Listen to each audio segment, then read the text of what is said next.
I'm going to talk about 5 different reasons of why you're not moving forward. And with each reason, I'm going to give you an in-depth understanding of why that is. By having that in-depth understanding of why that is, you'll be able to do whatever you need to do in order to finally progress on the path that you're trying to go towards. This can be about your own personal self-development journey. It could be about a business you're trying to start. It could be about relationships. By the end of this video, you're going to have such a better understanding of each of these points, which will get you to where you want to get to. Okay, so let's jump straight into it. Number 1, starting tomorrow. This one is a huge one, which is why I'm talking about it first. We always like, all right, I'll just do it tomorrow. I'll start it tomorrow. A lot of people will call this procrastinating. But why do we want to start tomorrow? Even though everyone in the self-help community and everyone that we hear about, and myself included in this video, is telling you to start now. But no.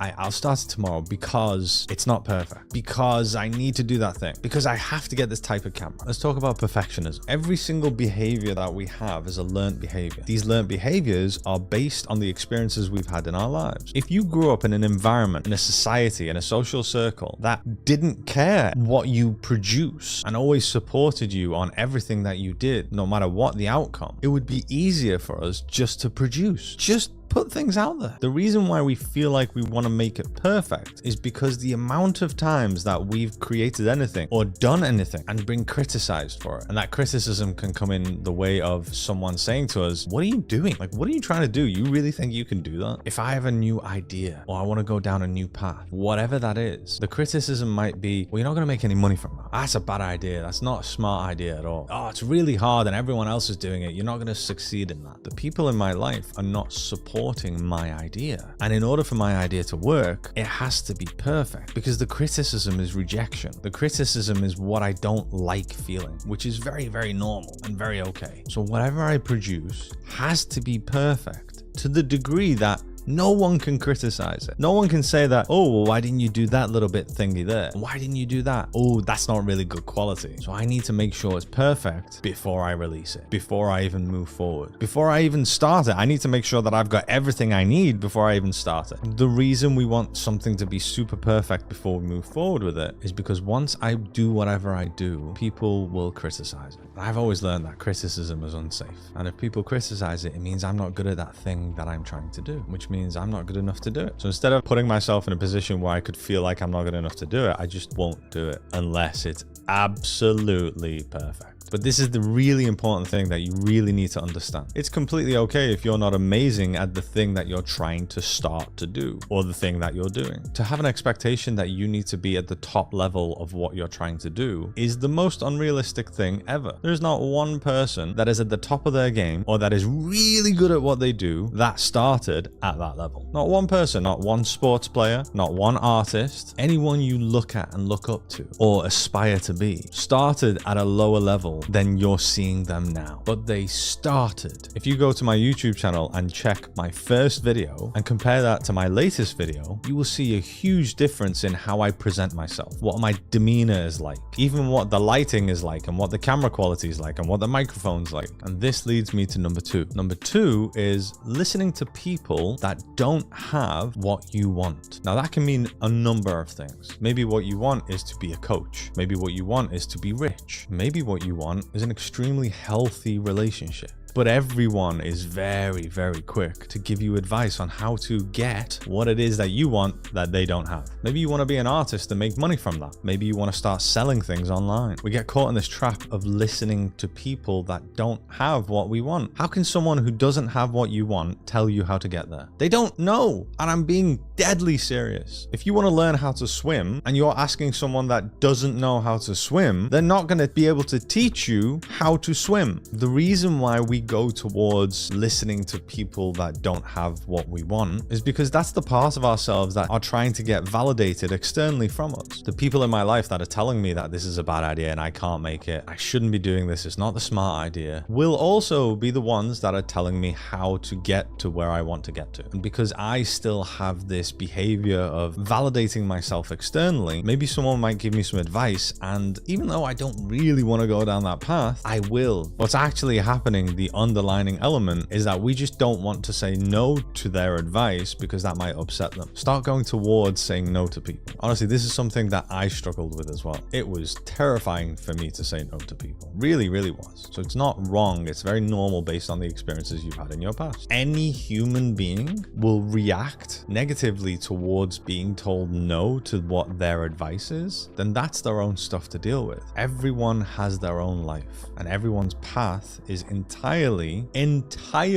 down to the individual that has that life. You don't actually need to listen to anyone in regards to what to do with your life. And yes, that is going to upset people, but you have a choice. Are you going to live your life for other people, or are you going to live your life for you? Because you only get one opportunity, one chance in this particular life. Which leads me to number 3, your partner. Now this one can be a very challenging one to hear, and I want to be extremely clear with the message that I'm trying to give you here. Your partner is going to play a huge role in your life. Whoever your partner is, whoever you decide to go on this path, this journey of life with, is going to be one of the biggest players in how you experience this life. If you are trying to achieve something, whether you're an entrepreneur and you're trying to grow a business, whether you're trying to progress in your career, whatever it is, additionally from doing the work within yourself in terms of raising your self-awareness to understand why you are going down these paths anyway. Let's say I do that work, I understand fully why I'm choosing to go down this path. And if you have a partner that is going to make you feel guilty about that, or that's going to stop you from going down that path, that you can't work with together moving forward down this path that you want to go down in your life, and that is something you really need to think about. There is a monumental difference between being in a relationship where someone is not going down a path with you and being in a relationship where someone is going down the path with you. Now, going down the path doesn't necessarily mean they have to be doing what you're doing or even be necessarily interested in having the same type of career or anything. But going down the same path is more about supporting each other whilst on your individual paths in life. On to the next one. Number 4, failing. You hear it all the time, and I've said it many times. One of the biggest messages that I ever give out there on the internet, that failing is okay, but most people will fail and then stop. They will try something out, it won't work, and then they will stop. You have to completely change the way you look at what failing is. First of all, the reason that we stop is because of the experiences we've had in our past, of the consequences we've experienced when we have failed. So whenever we failed in the past, the failure might be a behavior. I behaved in a certain way and I got scolded for it. I behaved in a certain way and I got things taken away from me. That's really unsafe. Also, in school, I may have failed some tests. If I fail at a test, I'm seen as stupid. I'm seen as not smart. I'm put in the lower sets. I go home, I tell my parents, they are very disappointed in me. I may even get punished again, get forced to study harder, and all that system is based on one way of learning. And if that's not my way of learning, I will fail continuously. And by my continuous way of failing, because I don't learn the way that the system is built, now that stops me from having opportunities to go down a lot of paths. So my whole experience of failing is extremely unsafe and has always felt terrible to me. So no matter what I try in my life, whatever it is, and I fail at it, all of those feelings come rushing back. All of the feelings of just feeling terrible come rushing back. But what is failing? Failing is figuring out how not to do something. The more I fail, the more I figure out how not to do it. And this applies to every single thing in your life. The more you are failing, the more you are gaining knowledge. The more you're realizing, okay, that didn't work. Let me try something else. All right, that didn't work. Let me try something else. Let's say you and someone else are both attempting something, but then you already started it, and 20 times of attempting this thing, you failed all 20 times. And then someone else is starting it right now to try and do the exact same thing. Who has more knowledge in this moment? You have gained so much knowledge by failing. You know 20 ways that it's not going to work. The other person who's trying it doesn't know that, so they might fail 20 times as well. And at that point, you may have already figured out how it's going to work. But the failing itself doesn't define and determine who you are as a person or your abilities. It's just you've been taught that by society, by the experiences you've had in your life. Reshape and rethink how you see failing, and keep reminding yourself that it's just a way of gaining